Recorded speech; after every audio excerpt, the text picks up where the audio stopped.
ఒక తోటలో ఒక కొమ్మలో ఒక పువ్వు పూసింది.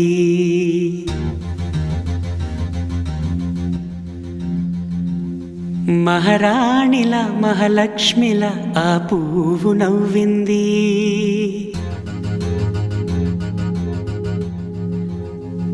అలాగే నవ్వుతూ ఉండాలని,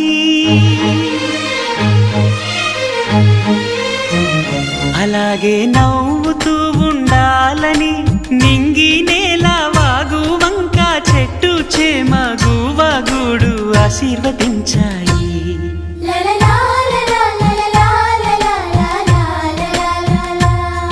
ఒక తోటలో ఒక కొమ్మలో ఒక పువ్వు పూసింది. మహారాణిలా మహాలక్ష్మిలా ఆ పువ్వు నవ్వింది.